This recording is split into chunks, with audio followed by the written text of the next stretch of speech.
నమస్కారం. నేను మీ రవిచంద్ర. మీరు చూస్తున్నారు ఆర్ వీడియో. ఈ వీడియోలో ఇండియన్ పాస్‌పోర్ట్ ఆన్‌లైన్ అప్లికేషన్ ఏ విధంగా ఫిల్ చేయాలి? పాస్‌పోర్ట్ కావాల్సినటువంటి డాక్యుమెంట్స్ ఏంటి? పాస్‌పోర్ట్స్ అప్లై చేసినప్పుడు ఏమైనా సమస్యలొస్తే ఎవరిని సంప్రదించాలి? ఈ విషయాలన్నీ తెలుసుకుంటారు. ముందుగా ఈ ఛానెల్ ఒకసారి సబ్స్క్రైబ్ చేసుకొని పక్కన వచ్చిన గంట క్లిక్ చేయండి. మా లేటెస్ట్ అప్డేట్స్ మీరే పొందొచ్చు.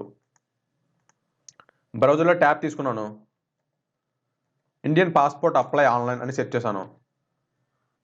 పాస్‌పోర్ట్ ఇండియా .gov.in అనేది పాస్‌పోర్ట్ ఇండియా యొక్క అఫీషియల్ వెబ్‌సైట్. దీన్ని ఒక ట్యాబ్‌లో ఓపెన్ చేస్తున్నాను. ఇక్కడ రకరకాల వెబ్‌సైట్స్ వస్తుంటాయి, చూసుకోండి. పాస్‌పోర్ట్ ఇండియా .gov.in ఇది మాత్రమే పాస్‌పోర్ట్ ఆఫీస్ యొక్క అఫీషియల్ వెబ్‌సైట్ ఇది. పాస్‌పోర్ట్ సేవ ఆన్‌లైన్ పాస్‌పోర్ట్ అప్లై చేయడానికి 7 స్థాయిల్లో మీరు అప్లై చేస్తారు అని ఇక్కడ వెబ్‌సైట్‌లో చూపిస్తున్నారు. ఫస్ట్ స్టెప్‌లో వెబ్‌సైట్‌లో రిజిస్టర్ అవుతారు. అయితే మనకు కావాల్సిన డాక్యుమెంట్స్ ఏంటి? పాస్‌పోర్ట్స్ ఎన్ని రకాలుగా ఉంటాయనేది ఇప్పుడు చూద్దాం.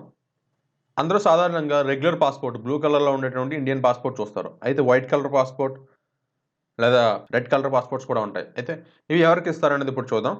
బ్లూ కలర్ పాస్‌పోర్ట్ అనేది ఇండియన్ సిటిజన్స్‌కి, భారతదేశంలో పుట్టిన భారతీయ పౌరులందరికీ కూడా బ్లూ కలర్ పాస్‌పోర్ట్ ఇవ్వడం జరుగుతుంది. వైట్ కలర్ పాస్‌పోర్ట్ ఎవరికి ఇస్తారంటే ప్రభుత్వానికి సంబంధించి అఫీషియల్స్ ఎవరైనా విదేశాలు విజిట్ చేయడానికి పాస్‌పోర్ట్ అప్లై చేసుకుంటే ప్రభుత్వ పని మీద, పర్సనల్ పనుల మీద కాదు, వాళ్ళకి వైట్ పాస్‌పోర్ట్ ఇస్తారు. దీన్ని డిప్లొమాటిక్ పాస్‌పోర్ట్ లేదా వైట్ పాస్‌పోర్ట్ అంటారు. Next maroon passport. ఈ passport senior government officials high quality passport అనమాట ఇది. దీన్ని సెపరేట్‌గా అప్లికేషన్ ఉంటది. మనం ఇప్పుడు చూసే అప్లికేషన్ పూర్తిగా regular passport, blue colour passport apply చేయడానికి. నెక్స్ట్ ఆరెంజ్ పాస్‌పోర్ట్ అని కూడా ఒక పాస్‌పోర్ట్ ఉంది. ఈ పాస్‌పోర్ట్ రెగ్యులర్ పాస్‌పోర్ట్ కాదు. ఇది కంప్లీట్‌గా immigration check required ECR category, అంటే కనీస విద్యార్హత లేదు, 5వ తరగతి కన్నా తక్కువ చదువుకున్న వాళ్ళు విదేశాలు విజిట్ చేసినప్పుడు వాళ్ళకి ఇమిగ్రేషన్ చెక్ రిక్వైర్డ్ ఈసీఆర్ అనే ఆప్షన్ ఉంటుంది. పాస్‌పోర్ట్ అప్లై చేసినప్పుడు వాళ్ళకి మాత్రమే ఆరెంజ్ పాస్‌పోర్ట్ వస్తుంది. అయితే అందరికి సాధారణంగా వచ్చేది బ్లూ పాస్‌పోర్ట్. ఓకే, ఈ అప్లికేషన్ ఎలా ఫిల్ చేయాలో ఇప్పుడు చూద్దాం. ఈ వెబ్‌సైట్‌లో ఫేక్ సైట్స్ ఉన్నాయి అని చెప్పి ఒక అలర్ట్ చూపిస్తున్నారు. ఇదంతా ఒకసారి చదవండి, తర్వాత క్లోజ్ చేయండి. పాస్‌పోర్ట్‌కి సంబంధించి ఏమైనా సందేహాలు ఉన్నా, ఏమైనా ప్రాబ్లమ్స్ ఫేస్ చేసినా, అంటే మీ పాస్‌పోర్ట్ జారీ చేసేటటువంటి సమయంలో ఏవైనా సమస్యలు ఎదురైతే మీరు ఈ టోల్ ఫ్రీ నెంబర్‌కి డైరెక్ట్‌గా కాంటాక్ట్ చేయొచ్చు. పాస్‌పోర్ట్ అప్లై చేసే అప్లికెంట్స్ 3 కేటగిరీస్‌లోకి వస్తారు. Minor, adult, senior citizen.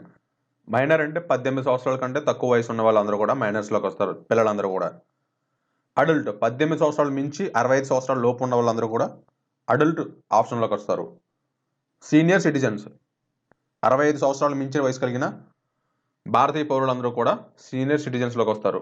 Next online application ఎలా ఫిల్ చేయాలో ఇప్పుడు చూద్దాం. న్యూ రిజిస్ట్రేషన్ క్లిక్ చేయండి. ఈ పేజ్‌లో యూజర్ రిజిస్ట్రేషన్, పాస్‌పోర్ట్ సేవా కేంద్రం, ఢిల్లీ అయితే సిపివి సెలెక్ట్ చేసుకోవాలి. మిగిలిన ఆల్ ఇండియా అంతా కూడా పాస్‌పోర్ట్ ఆఫీస్ సెలెక్ట్ చేసుకోవాలి. ఎగ్జాంపుల్ హైదరాబాద్, విశాఖపట్నం. మీ పేరు, ఇంటి పేరు, date of birth, me email address ఇవ్వండి, యూజర్ నేమ్ ఇవ్వండి, పాస్వర్డ్ ఇవ్వండి. హింట్ క్వశ్చన్ సెలెక్ట్ చేసుకుని క్వశ్చన్‌కి ఆన్సర్ టైప్ చేయండి. కింద ఉన్న క్యాప్చా కోడ్ ఎంటర్ చేసి రిజిస్టర్ క్లిక్ చేయండి. రిజిస్ట్రేషన్ కన్ఫర్మ్ అయింది. ఇప్పుడు నా ఈమెయిల్ అడ్రస్‌కి ఒక ఈమెయిల్ వస్తుంది. నా ఈమెయిల్‌లో లాగిన్ అవుతున్నాను. జీమెయిల్ ఇది. నాకు పాస్‌పోర్ట్ అఫీషియల్ వెబ్‌సైట్ నుంచి ఒక మెయిల్ వచ్చింది. ఆ మెసేజ్ అంతా చదివిన తర్వాత కింద కన్ఫర్మేషన్ లింక్ ఉంది, అది క్లిక్ చేయాలి. మీకు ఏమైనా ప్రాబ్లమ్స్ ఉంటే ఈ టోల్ ఫ్రీ నెంబర్‌ని కాంటాక్ట్ చేయండి. కన్ఫర్మ్ లింక్ క్లిక్ చేస్తున్నాను. దీనిలో నేను ఇచ్చిన యూజర్ ఐడి ఇవ్వాలి. సబ్మిట్ చేయండి. అకౌంట్ యాక్టివేట్ అయింది. ఇప్పుడు click here to login click చేయాలి. నా యూజర్ నేమ్ ఎంటర్ చేసి పాస్వర్డ్ ఇస్తున్నాను. కంటిన్యూ ఇస్తున్నాను. పాస్వర్డ్ అడుగుతుంది. పాస్వర్డ్ ఎంటర్ చేసిన తర్వాత కింద వచ్చిన క్యాప్చా కోడ్ ఎంటర్ చేసిన తర్వాత లాగిన్ క్లిక్ చేయండి. పాస్‌పోర్ట్ సేవ అప్లికెంట్ హోమ్ ఇది. ఈ పేజ్‌లో fresh passport, reissue passport, police clearance certificate ఇవన్నీ కూడా ఆప్షన్స్ కనిపిస్తున్నాయి. అయితే మనం ఫ్రెష్ పాస్‌పోర్ట్ 2 ఆప్షన్స్‌లో అప్లై చేయొచ్చు. ఒకటి ఆన్‌లైన్ అప్లికేషన్, రెండవది అప్లికేషన్ పీడీఎఫ్ డాక్యుమెంట్‌లో అప్లికేషన్ ఫిల్ చేసిన తర్వాత దాన్ని స్కాన్ చేసి అప్లోడ్ చేయడం. ఫస్ట్ ఆప్షన్ నుంచి అప్లై చేద్దాం. ఆల్టర్నేటివ్ 1 స్టేట్ సెలెక్ట్ చేసుకోండి. మీ డిస్ట్రిక్ట్ సెలెక్ట్ చేసుకోండి. మీ పాస్‌పోర్ట్ రీజనల్ పాస్‌పోర్ట్ ఆఫీస్. మళ్ళీ లాగిన్ అడుగుతుంది. నా యూజర్ నేమ్, పాస్వర్డ్ ఇచ్చి క్యాప్చా కోడ్ ఎంటర్ చేసి లాగిన్ అవుతున్నాను. మీ రాష్ట్రము, జిల్లా సెలెక్ట్ చేసుకోండి. ఫ్రెష్ పాస్‌పోర్టా, రీఇష్యూ పాస్‌పోర్టా? ఫ్రెష్ అంటే కొత్త పాస్‌పోర్ట్. తత్కాల్ పాస్‌పోర్టా, నార్మల్ పాస్‌పోర్టా? Normal passport maximum 30 days. మీ నేమ్, సర్‌నేమ్, జెండర్, మీకేమైనా వేరే పేరేమైనా ఉంటే యెస్ ఇచ్చి ఫిల్ చేయండి. మీ డేట్ ఆఫ్ బర్త్ ఇవ్వండి. మీ పేరేమైనా మార్చుకుంటే యెస్ ఇచ్చి అది ఫిల్ చేయండి. స్టేట్ సెలెక్ట్ చేసుకోండి. డిస్ట్రిక్ట్ సెలెక్ట్ చేసుకోండి. మ్యారేజ్ అయిందా, విడోవా, డైవర్స్డా, సింగిలా, సెపరేటా? ఆప్షన్ సెలెక్ట్ చేసుకోండి. సిటిజన్‌షిప్ ఇండియన్ బోత్ ఇవ్వండి. పాన్ కార్డ్ నెంబర్ ఉంటే ఇవ్వండి. ఓటర్ ఐడీ నెంబర్ ఉంటే ఇవ్వండి. మీరు ఏదైనా ప్రభుత్వ శాఖకు సంబంధించి ఉద్యోగులా, ప్రైవేట్ ఉద్యోగులా, లేదు లేకపోతే అదర్స్ ఇవ్వండి. మైనర్ అయితే యెస్ ఇవ్వండి. మీ ఎడ్యుకేషన్ క్వాలిఫికేషన్ సెలెక్ట్ చేసుకోండి. గ్రాడ్యుయేట్ ఆర్ అబోవ్ 7th క్లాసా, 10th క్లాసా, బిలో 8th అండ్ 9th క్లాసా. 7th క్లాస్ ఆర్ బిలో అయితే ఈసీఆర్ కేటగిరీ, ఇక్కడ డాక్యుమెంట్స్ అప్లోడ్ చేయాలి. ఇక్కడ చూడండి, ఈసీఆర్ కేటగిరీలోకి వస్తారు వాళ్ళు. Immigration check required, immigration clearance certificate కావాలి వాళ్ళు ఏదైనా దేశానికి విజిట్ చేయాలంటే. ఇక్కడ ఉన్నటువంటి డాక్యుమెంట్స్ అన్నీ కూడా గెజెటెడ్ సిగ్నేచరు ఇవన్నీ కూడా మీరు చూసుకోండి.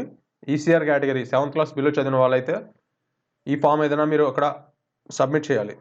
సాధారణంగా అందరూ 10th క్లాస్ ఆర్ అబోవ్ చదివి ఉంటారు కనుక 10th ఆర్ అబోవ్ అని ఇస్తే వాళ్ళు నాన్ ఈసీఆర్లోకి వస్తారు. ఇమిగ్రేషన్ చెక్ అవసరం లేదు. హెల్ప్ ఆన్ పాస్పోర్ట్ సేవ, మీరు ప్రభుత్వ ఉద్యోగి అయితే కేటగిరీ ఎస్ ఇవ్వాలి. ఇక్కడ ప్రభుత్వ ఉద్యోగులకి పోలీస్ వెరిఫికేషన్స్ అవి కూడా తక్కువ ఉంటాయి, అంటే వాళ్ళు పబ్లిక్ సర్వెంట్ కదా. నెక్స్ట్ మీ పుట్టుమచ్చ ఇవ్వండి. అక్కడ మీ ఆధార్ కార్డ్ నెంబర్ ఉంటే ఎంటర్ చేయండి. ఆధార్ నెంబర్ ఉంటే పాస్పోర్ట్ త్వరగా వస్తుంది. నెక్స్ట్ ఇవ్వండి. నేను నా యొక్క ఆధార్ నెంబర్ ఎంటర్ చేస్తున్నాను. నెక్స్ట్ క్లిక్ చేస్తున్నాను.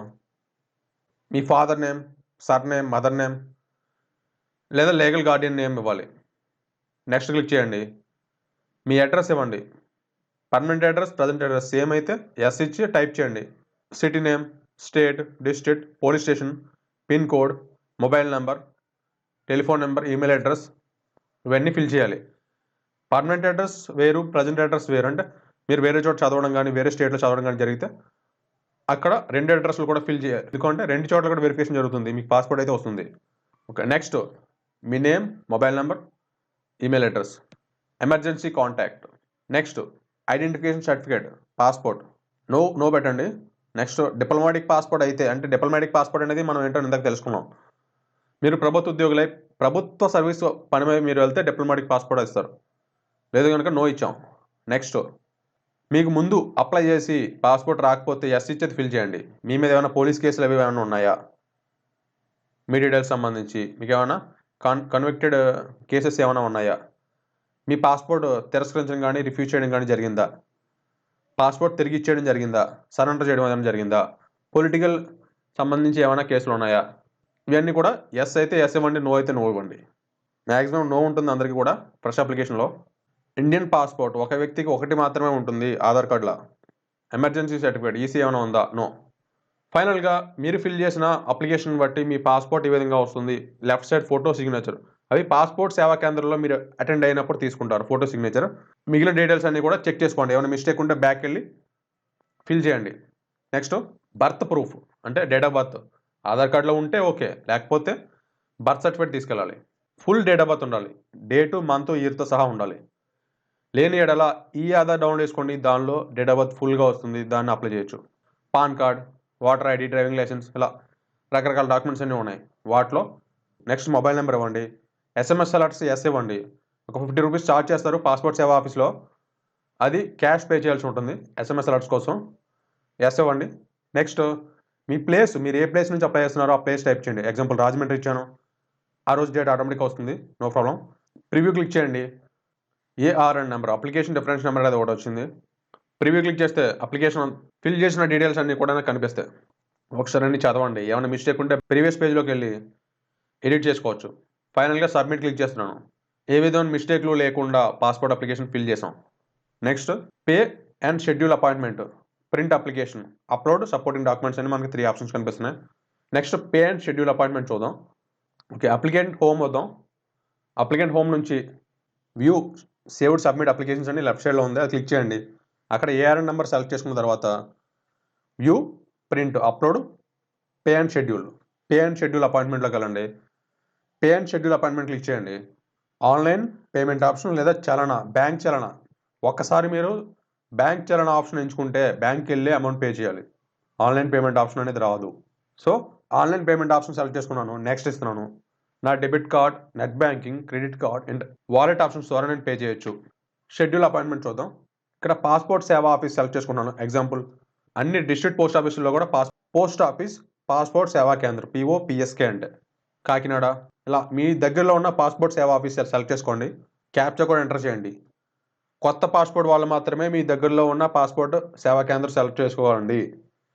రీఇష్యూ పాస్పోర్ట్ అయితే మాత్రం జోనల్ పాస్పోర్ట్ ఆఫీస్ సెలెక్ట్ చేసుకొని అప్లై చేయండి. నెక్స్ట్ అమౌంట్, నేను 36 పేజెస్ అప్లికేషన్ సెలెక్ట్ చేసుకున్నాను కనుక 1500 రూపీస్ వచ్చింది. అదే 72 పేజెస్ సెలెక్ట్ చేసుకుని ఉంటే 2000 రూపీస్ వచ్చును. పే నో క్లిక్ చేసిన తర్వాత బ్యాంక్ పేజ్కి వస్తుంది, ఆన్లైన్ పేమెంట్ అవుతుంది. ఆన్లైన్ పేమెంట్ చేసిన తర్వాత వ్యూ సేవ్డ్ అప్లికేషన్ క్లిక్ చేయండి. ఏఆర్ఎన్ సెలెక్ట్ చేసుకోండి. అప్లికేషన్ ప్రింట్ తీసుకుని పాస్పోర్ట్ సేవా కేంద్రంలో మీ అపాయింట్మెంట్ టైంకి అటెండ్ అవ్వాలి. రిసిప్ట్ కూడా ప్రింట్ తీసుకోండి. మీకు ఏమైనా ప్రాబ్లమ్స్ ఉంటే పాస్పోర్ట్ టోల్ ఫ్రీ నెంబర్ని కాంటాక్ట్ చేయండి. పాస్పోర్ట్ అప్లికేషన్లో ఫిల్ చేసినటువంటి required documents address proof, photo ID proof, birth certificate, Aadhaar card, pan card, voter ID ఏవైతే మీరు సబ్మిట్ చేస్తారో ఆ డాక్యుమెంట్స్తో పాటు మీ ఎడ్యుకేషనల్ క్వాలిఫికేషన్ విద్యార్హత సర్టిఫికేట్స్ కూడా తీసుకొని ఏ డేటు టైంకి మీరు స్లాట్ బుక్ చేసుకున్నారో ఆ డేట్లో ఆ టైంకి పాస్పోర్ట్ సేవా కేంద్రంలో అటెండ్ అవ్వాలి. అటెండ్ అయితే వాళ్ళు డాక్యుమెంట్స్ వెరిఫై చేసుకున్న తర్వాత లోపల పంపిస్తారు. మీకు ఒక టోకెన్ నెంబర్ ఇస్తారు. Biometric iris scan, photo, signature అవన్నీ తీసుకుని నెక్స్ట్ స్టేజ్ పంపిస్తారు. వెరిఫికేషన్ అంతా కంప్లీట్ అయిన తర్వాత మీకు అక్నాలజ్మెంట్ రిసిప్ట్ ఇస్తారు. అక్నాలజ్మెంట్ నెంబర్తో మీరు ఆన్లైన్ ద్వారా పాస్పోర్ట్ అప్లికేషన్ స్టేటస్ చూసుకోవచ్చు. మీరు ఎస్ఎంఎస్ అలర్ట్స్ యాక్టివేట్ చేసుకుంటే మీకు ఎస్ఎంఎస్ కూడా వస్తాయి. పోలీస్ వెరిఫికేషన్ మీ జోనల్ పోలీస్ స్టేషన్ నుంచి కాకుండా మీ పక్కన ఉన్నటువంటి వేరే జోనల్ పోలీస్ స్టేషన్ నుంచి ఒక కానిస్టేబుల్ వచ్చి వెరిఫికేషన్ చేసుకుంటారు. అయితే ఈ వెరిఫికేషన్లో ఏదైనా జాప్యం జరిగి ఏమైనా ప్రాబ్లం వస్తే మీరు passport toll free number contact చేయొచ్చు. లేదా పోలీస్ వెరిఫికేషన్ పెండింగ్లో ఉండిపోయినా మీ జోనల్ డిస్ట్రిక్ట్ ఎస్పీ ఆఫీస్లో మీరు వెరిఫికేషన్ సర్టిఫికేట్ మీరు సబ్మిట్ చేయొచ్చు. మీ యొక్క సలహాలు సందేహాలు కామెంట్స్ తెలియచేయండి. ఈ వీడియోని ఫేస్బుక్, వాట్సాప్, ట్విట్టర్ ద్వారా షేర్ చేయండి, లైక్ చేయండి, కామెంట్స్ ఇవ్వండి. Thanks for watching.